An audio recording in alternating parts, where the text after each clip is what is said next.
What's going on, FA Nation? Jon Impemba here with James Grande, bringing you the Fantasy Alarm NBA DFS live stream for today's 7-game main slate.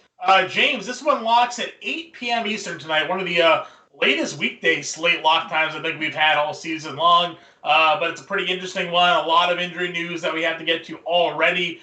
Some big names ruled out, most notably the entire Rockets team seemingly is not going to be active today. We know Ben Simmons has been ruled out. We're waiting on Bradley Beal news.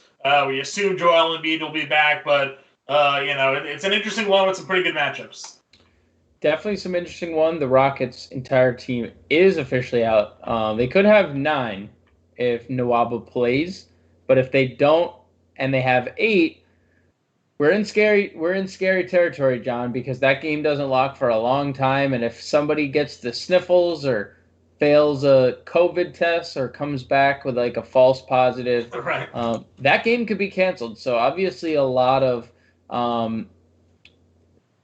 things kind of hang in the wire, hang in the balance here, but we do have quite a while until roster lock tonight, 8 o'clock. Not a big fan of the 8 o'clock lock, John, to be honest. I do like our 7 o'clock locks. I kind of agree with you as well. I like to get that lock over with, not sit around like you mentioned. But you know what? That's what we're dealing with here today. So why don't we just jump into it? We'll start off at the point guard spot. Russell Westbrook, top of Sean's playbook. Sean Mitchell did today's playbook. Against Philadelphia, no Ben Simmons. We were assuming Joel Embiid is going to be active here. But the question really remains is, does Bradley Beal play or not? If Bradley Beal is ruled out, Russell Westbrook being the only guy there, we already like Westbrook in the way he's been playing with Beal. It only heightens his usage rate with Beal off the floor. He has a 39.8% usage rate without Bradley Beal. It would be a lock and load play. There's a lot of value tonight. Draftkings, the Rockets guys are all min. They're all min price, so you can pretty much play them all. FanDuel, they're cheap as well. So, if you're looking to spend up at the top, Westbrook seemingly is in a great spot. Yeah, it's pretty cut and dry. It's Westbrook at the top, and then the position kind of gets funky after that. I think you and I talked about on the podcast. I don't love the tier below Westbrook outside of, DeJounte Murray, who's probably 2 tiers below Russell Westbrook in terms of pricing. So, yeah, I think especially on FanDuel, if you're playing over there, you need 2 point guards. I think Westbrook is pretty safe for all formats.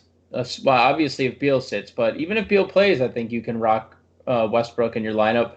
And the ownership probably takes a little hit if Beal plays, and people probably get a little scared. But it shouldn't, because it shouldn't. Fantastic anyways, but right. But we always see, some of that ownership when people try to get cute and play Bradley Beal. I've been bitten by that a bunch of times this year. So I like Westbrook whether Beal plays or not, and then if the point guard is weird for me personally, John. I don't love it. Yeah, listen, like I said, we talked about DeJounte Murray, no DeMar DeRozan. He should see a bump here. No LaMarcus Aldridge, obviously. He's, working his way off that team. Great matchup against Orlando. We do like targeting guards against Orlando here. Good mid-tier. We talked about John Moran at home. Home numbers for John Moran, I think he's averaging almost 40 fantasy points. Against Denver, Jamal Murray defense, not great. Question is, does Memphis hang with Denver here? Denver could be getting back the majority of their starting lineup. Point spread-wise, it's said to be close. They're in Memphis, which is an advantage, not having to play up in Denver. So Moran could be a sneaky GPP play there as well. He's been playing out of his mind lately. I think he's really solid. But then like we talk about, it kind of dumps down into more so the value tier, where you find Shake Milton, you find Dennis Schroeder, Derek White, I think is certainly in play here, and then Michael Carter-Williams, who's very cheap on FanDuel, are three or four guys that we like. Yeah, and that was actually something that I was going to mention. I was going to bring up Schroeder because he didn't make Sean's playbook, but I was going to ask, I think it's pretty solid under 6K. We don't see Dennis Schroeder at that price point very often. 25% usage rate, 0.96 fantasy points per minute without Anthony Davis this year. And obviously we know Davis is going to be out. So very hard to ignore Schroeder. also very hard to ignore Carter Williams, 4.9K. Yeah. I want your take, though, on Carter Williams on DraftKings, where I think it's much more difficult, $6,300. We know Orlando is just missing everybody. They were all ruled out, Gordon, Ross, Fournier, everyone ruled out. Do we trust Carter Williams even at 6,300? I mean, the matchup is as good as it gets. I like him, I think, a little bit more as a cash game play on DraftKings, where I think, 30 to 35 fantasy points is more in line of what I think we can expect out of him here, and that's more cashy than, the 6, 7, 8x upside that you would get from him playing over on FanDuel, where if he gives you 35 fantasy points at 5K, that your 7x return is what we're generally building towards for, these GPPs. At minimum, we want 5x, but, to really win and make some real money, you need guys going 7 or 8x here. And I think this is an opportunity, for him to kind of capitalize that. It's a great matchup. Like we talk about, we love going up against San Antonio here with opposing guards. It's sort of a great matchup for both guards going up against one another. So it's interesting how Carter Williams is going to play. He doesn't have a huge sample size, obviously, with like all of these guys off the floor. But if you just want to take a look at what it's like with no Fournier and no Ross for him this season, his usage rate's almost 30%. At 1.22 fantasy points per minute. It's a 70-minute sample. Is it huge? No, but it's hard to find time when all of those guys aren't available. Right. And yesterday, it was a tough matchup against Miami, and he held his own pretty well. So now he's got a much easier matchup tonight. We know Carter Williams in years past has been a guy that fills up the stat sheet. We had 40 fantasy points just a few games before the break, so we know what his ceiling can be. I could confidently say he has almost 10x upside on FanDuel tonight. Going for 45, 50 fantasy points, I think that's within his realm against San Antonio. Is it likely? No, we're talking about his ceiling, but I like it better on FanDuel than I do on DraftKings. Yeah, and I think you brought up a good point about the other side of this game too. Like you mentioned Derek White. What about Patty Mills as well? Yeah. I mean, all the Spurs guards, honestly, all the Spurs, right? They're all getting. I mean, again, they're a depleted sort of unit as well, slowly getting guys back to them. But we're seeing Patty Mills play a lot more minutes this year. He's having one of the better offensive seasons he's had in his career. Now, I like the GPP pop. I think more for Derek White. We talked about this on the podcast. Yep. Last night. Yes, 1 for 8 the other night. 27 minutes was what was really encouraging there, though. Coming back from the All-Star break, but also he missed, I think it was like the previous 5 games due to injury. So now he's coming back. He played the minutes we wanted to see him play. Shook off the rust. Bad scoring night. Whatever. We'll get back to it. If I think we can count on him now with no DeMar DeRozan to still play that 28 minutes. We saw him go for 40 fantasy points in 27 minutes before that injury last time. So, he's definitely capable. And again, we're talking about the matchups here against Orlando. It's really good. Now, I like DeJounte Murray more, but you're obviously getting a good savings here with Derek White. So, if you're looking to pivot or save money elsewhere, it's definitely a direction to take it. What are your thoughts on the rest of point guard? I mean, we're probably ready to go to shooting guard, right? Yeah. I mean, I don't see why not. I mean, listen, there's a lot of point guard options. There's a ton of value. All of Houston's in play. We joke a lot. Sterling Brown is a point guard on FanDuel. Like, yeah, $3,600 on FanDuel. If you want to get some action there, he's played 30 minutes now, like 3 straight games. Go ahead, rock it. He's going to play 30 minutes again. This is what you mentioned. They have about the minimum amount of players available to them. If we're looking at shooting guard, though, of course, Bradley Beal, if he's active, we're going to take a look at Zach Levine. I want your take. Now, you're obviously a Bulls fan. We talk a lot about Levine and his, consistency this year, but you also brought up a point of Jimmy Butler, returning to Chicago. Does that take you off Levine? What's your take on this matchup here? I think and you countered that point about Zach Levine or the Jimmy Butler defense being its regular season, and I do agree, but we're not paying like $8,000 for Zach Levine. We're almost paying $10,000 across the industry. It's tough, man. Like, I think if you were game stacking, like I think a lot of people's lineups are going to start with Butler, Olynyk, and I think you can definitely run it back with Levine. Obviously, he's the best player, but the Bulls are a lot healthier than they have been all year when Levine's had his most success. And I'm not saying that he can't continue to have that success, but Lauri Markkanen is there to take a lot more shot attempts. Wendell Carter's obviously back to full capacity. Otto Porter coming off the bench is making a lot of money. They're going to look to get him into the rotation. I mean, there's just a lot more players now than there have been for Chicago. I don't love it personally tonight, and I could definitely eat crow by the end of the night, and Levine could have 40 actual. But I just don't think I'm going there. I think I would prefer to just pivot, save $1,500, and my top shooting guard of the night's Colin Sexton. So I'm big on Colin Sexton. I want to get your take on Sexton, obviously, because we're both in agreement on one of our top plays for tonight. But what is I'm looking at what we have as the projected draft percentage for Donovan Mitchell tonight. In a game in which they're almost 18-point favorites, they may even be over 18. They were 17.5 the last time I looked. Let's see if the line's moved. It's probably 18.5. 18.5 now, point favorites. And we're showing that Donnie Mitch is going to be almost 40% owned tonight. Listen, we don't have to always agree with everything that we have, Right. That seems suspect to me, especially at his price at $8,200 over on FanDuel tonight, that he would be 43% owned.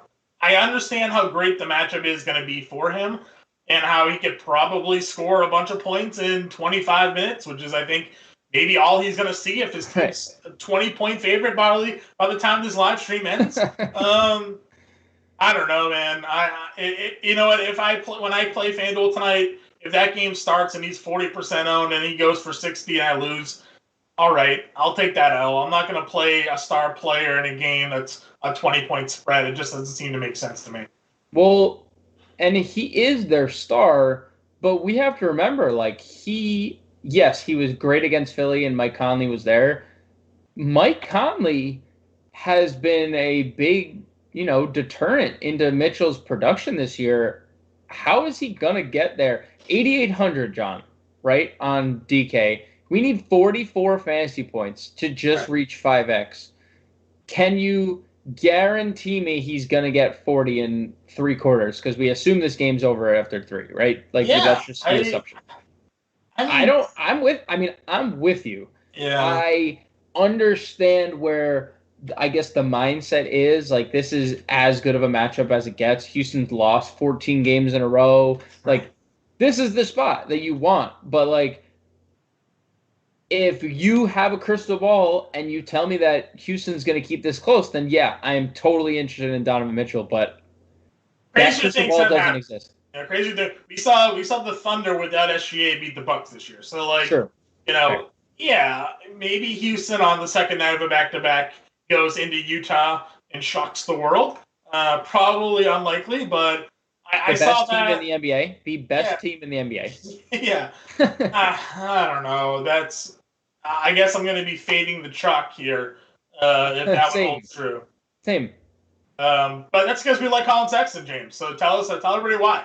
Tell them why we're all in on Colin Sexton tonight. I mean, do we need to really go in depth on a guy who's now gone 28, 39, and 32 actual points? He has played 44, 42, and 43 minutes. 2 of those games in regulation. He's played 42 or plus minutes in regulation. And then 43, 57, 57 fantasy points, just the cherry on top. And it's always been, Colin Sexton just scores. Colin Sexton just scores. Colin Sexton just scores. 10 and 8 assists the last 2 games, 4, 3, 5 rebounds the last 3. We're getting peripheral. Oh, by the way, 3, 2, 3 steals the last 3 games. We're getting the peripheral stats. And Darius Garland is questionable.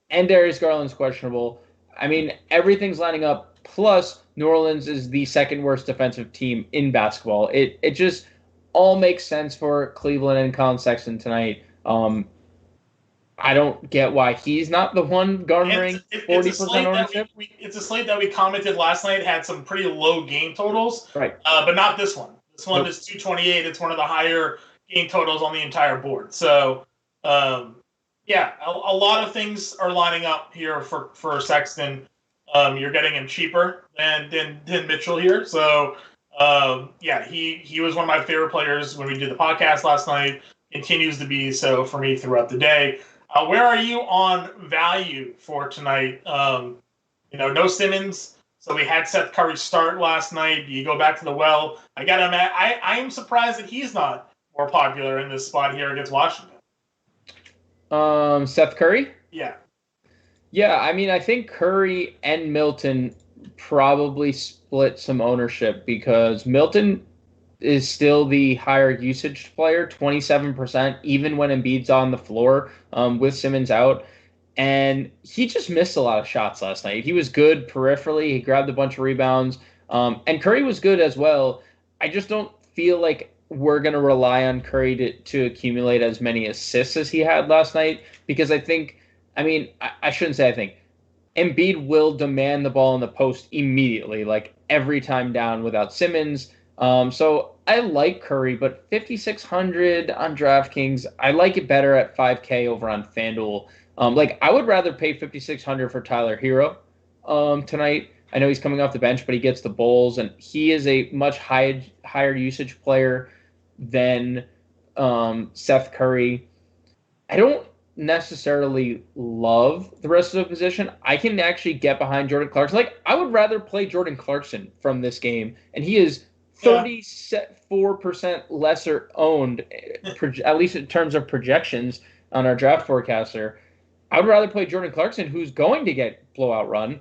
And then I think we talked about on the podcast, John, when you make eggs in the morning, you need some bacon on the side, and need some well done bacon. That's what I'm looking for. I mean, well done. Let's pump the brakes on well done bacon. But I'm sorry, I like my bacon crispy. Are you a floppy bacon guy?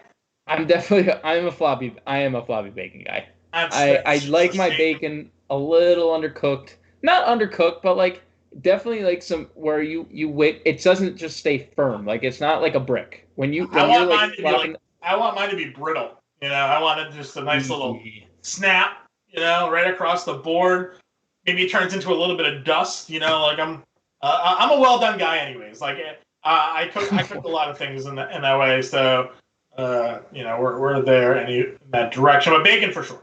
So what do you want? So you want your well done bacon this evening, right? Against the Spurs? Listen, against the Spurs, the minutes have been consistent for him, and what's been more consistent is when you're looking at the production when Fournier and Ross were out, a few weeks back. Bacon was giving us a run of 20 plus fantasy point efforts. Right. The fact that he's a min price on FanDuel, I think, should make him an appealing option tonight. I mean, I agree. I got nothing really more to add, except I want to throw Ben McLemore's name out there. Listen, they're all in play, right? There's 8 guys. They're going to play Ben McLemore. He played 20 minutes against the Kings, and he gave us 22 fantasy points. If this game is expected to blow out even faster, I could see Ben McLemore getting up to 25, 26 minutes, and we know he's a pretty good fantasy contributor when his shot is falling. So I think it's worth mentioning. BMAC is definitely in play. That's fine. Small forward, Jimmy Buckets going back to Chicago. I mean, yep. At what point does this narrative ever go away for you, or is it just forever the revenge game for him? It was really sour at the end of that relationship. Post Thibodeau, Butler, not fun. I don't know, man. I don't think the narrative goes away. Jimmy Butler is a very vengeful guy. He is But he's forced his way off 3 teams. He is, yeah. I mean, and fought, played with backups just to prove a point. This guy is. Was that Minnesota? That was the Minnesota where he played with the third string and beat Towns and Wiggins and but this is a calendar. There's an X on the calendar for Butler. So and even if there wasn't, let's say this was just a regular matchup, kind of like Orlando was on Thursday. Well, he went for 62 in that matchup, and there's no Bam Adebayo again. So you just lock and load Butler, and you just you move on. I like Butler more than LeBron, and I tonight, not like long term, obviously, but Sure. Butler tops the list for me at small forward above LeBron. Yeah, I think I'm in agreement with you. Again, it's not that I'm against LeBron. You're just getting a cheaper Butler right now who's giving you almost 60 fantasy points a night for the last handful of games. So I'm with you there. But then, James, we went over this last night again on the podcast.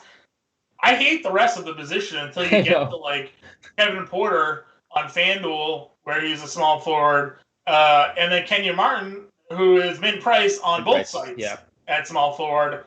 I think that's where I'm going. I'm going to spend up for Butler and then on FanDuel, and then I'll pick probably Martin over Porter because he's just that much cheaper.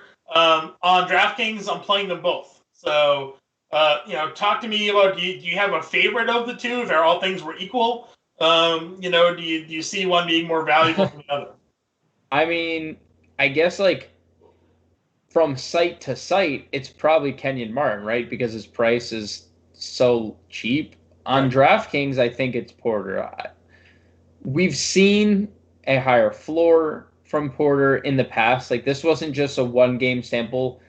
We saw Kevin Porter. You were the Kevin Porter tout last year when he was in Cleveland. And I wanted him so bad to go to Boston when the Cavs just cut bait. So. Right. And, I mean,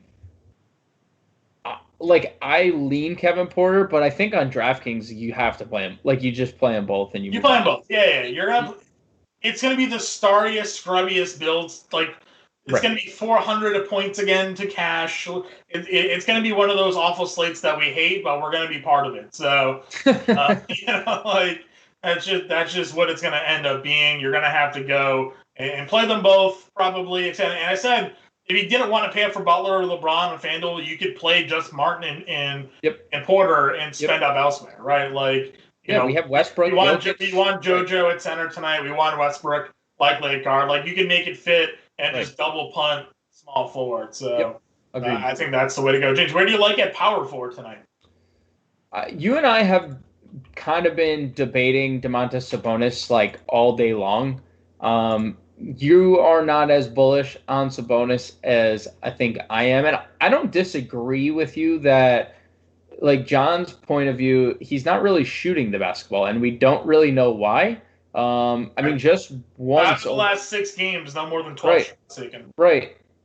And that's, definitely a little concerning. The peripheral stats, though, if we were to get, 18 shots out of Sabonis, right? I mean, we're talking about 60 potentially. Then we factor in the price, especially on FanDuel where he's under 9K. We factor in that the Lakers have been getting torched without Anthony Davis. They don't have Marc Gasol. They're going to play a rotation of Markieff Morris, Damian Jones, Kuzma, Montrezl Harrell, and Kuzma is their front court. Sabonis is going to torch that unit. So I get it. The production. I did say I liked him more in FanDuel now that he's 8,900. Right? He was 96, 97, 90. He was borderline 10K for a while there. And I was telling you, I'm not paying that. I'm not paying that for him. I'd rather play Zion, who was, 88 to 9K at the time. And that's what I was doing. But now that the price has come down on FanDuel, he's more in a spot that I'd be willing to play him. I'm not touching him on DraftKings. I understand the spot. I understand the matchup.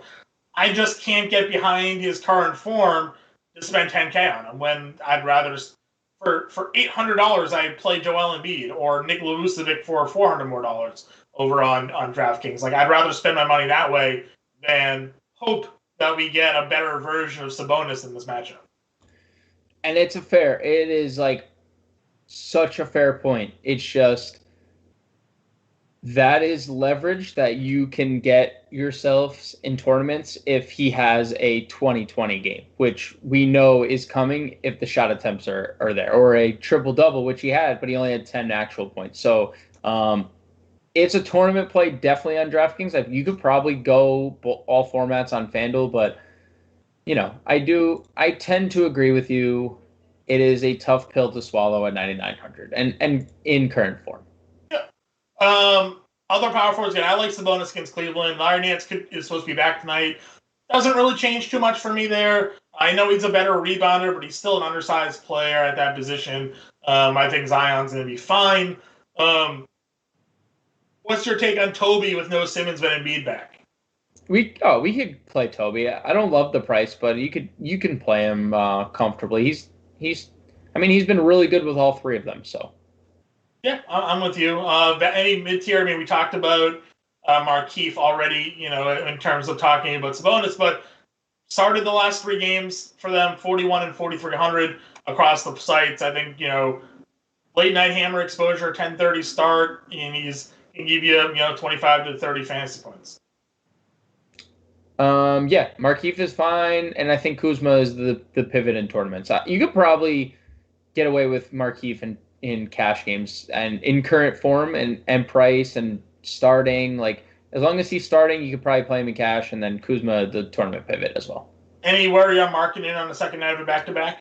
I felt that we should worry a little bit on the front end, and he played 27 minutes. So apparently, just Billy Donovan just doesn't care. He's just gearing up for the postseason, baby, because the Bulls are 1 game out. Hey, all you needed was a good coach. Weird how that works. Yes, I'm worried. Don't have much interest, but it's fine for tournaments. I agree with Sean. Sean's a tournament player. I think it's actually a solid tournament play. And one last guy, Al Farouk Aminu, no Aaron Gordon. No. He's min price. The one that asked you. Yeah, he's min price on FanDuel. He's 44 on DraftKings. Yeah, too much. Center. I'm playing Embiid tonight. We talked about it. Without Simmons, he hung 94 on fantasy points at one time this year. What did we say? He had like a 1.8 fantasy points per minute with like Simmons off the floor this season. It's nothing to take away from Nikola Jokic, but Joel Embiid is currently the favorite to win the MVP award this season. He's playing out of his mind. He is not injured. He just got a bad haircut from a barber. Actually, it's been updated since, James. Are you ready for this? Yep. With Ben Simmons off the floor this year, Joel Embiid, 41.6% usage rate, 1.90 fantasy points per minute. Oh, that is an up. How do you update from 1.8 and get better? Like, how is that possible? Because you scored 94 fantasy points in one of those games. Touche. Also, are you confirming Joel Embiid had a bad haircut? And someone out there tweet at Joel Embiid that it was a bad haircut, because I would. It wasn't your barber, right? It wasn't your barber. It was a different. It wasn't my barber, but at the same time, disrespecting that barber's work. I mean, yes, the barber had COVID. Definitely his fault. But the haircut itself, you're calling bad? I mean, someone get JoJo on the line and let him know that John's I'm sure all you did was get a trim off the top of that. I'm sure he's fine. I'm playing Embiid over Jokic. It's not to say that Jokic can't go out and do the same thing. It's the Wizards, right? Like it's the best spot you could possibly play Joel Embiid in, which means he's gonna get hurt in the first quarter. Late scratch. Doc Rivers had no idea. Yeah, right. Rivers. Joel Embiid definitely in my lineup tonight. 2 minutes after 8:02, not on the floor. Tony Bradley starting. All right, so hands there. Vucevic against San Antonio. I mean, listen, we talk about it all the time. Yeah, when those guys aren't on the floor, he's just as good. 24 points and 17 rebounds against Miami, tough spot for him. Again, I'm not gonna play him, but I don't. It's only because I think Embiid is maybe the best player on the slate tonight. Right. But if you need to save the money, like I think there's 60 fantasy point upside in Vucevic. We've seen it all season long. And San Antonio, this could be the night that pops like, nah, Trey Lyles is going to play center, not Jakob Poeltl, and like Book will go off. So, that's fine. Mid-tier, Jared Allen against New Orleans. Are you worried about Steven Adams at all? Yeah, I don't think we need to go there at that price point either. Okay. Is there anybody in the mid-tier, or do you just look at guys like Patton and Kelly Olynyk? It's probably a situation where you spend up or you're spending down. I do think there is a case to be made, and I said it on the podcast, for Jakob Poeltl and a bounce back. Noah Aldridge, they're not playing Lyles. And he they got need the 32 minutes. He just right. did nothing with him. So. The minutes are there, and he needs to be on the floor. Let's face it. They don't have big bodies to hang with Vucevic. So I think Jakob Poeltl, I think there is a case to be made there. But other than that, spending up, spending down, and I think it's pretty cut and dry at center. Are you going Olynyk or Pat? I lean Olynyk. But, I mean, look, you said it. Patton was in foul trouble last night. And I'm not saying he can't he won't be in foul trouble again, but they're going to give him every opportunity to play. They don't have other options. So right. I was looking at Popcorn Machine last night, and his sub was Jayshawn Tate. So right, and Rudy Gobert is on the other side of the floor. So he has to be on the floor tonight. Let's just face facts. They went uber small because they had nobody else. So and now they have 8 players because we could have an active but not active Nwaba, just to fill out the bench there tonight. So yeah, that's fine. Again, nothing to take away from Patton for me. It's more so the price. He's not free anymore, so the luster of that has sort of shined off. Where Kelly O has almost given us 10x over on FanDuel. The last couple slates. DraftKings, he's 5,700. Tougher pill to swallow, but you're looking at ownership again. Projected to be one of the most drafted players on the slate. So great matchup against Chicago. Everything's hitting. When the shot drops for Olynyk, we know the upside. But he could just as easily go 2 for 12 tonight and be off the floor. And Precious Achiuwa is out there, handing it up. So, but we have a lot to get to still. 2 hours away from roster lock here, James. Too much time, a lot of danger. So be tuned in. We'll be with you on Twitter, chat, follow us, give us questions, and hopefully we get through this pretty clean.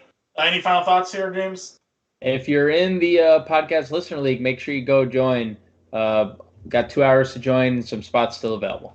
Alrighty. For now, we will catch you guys next week.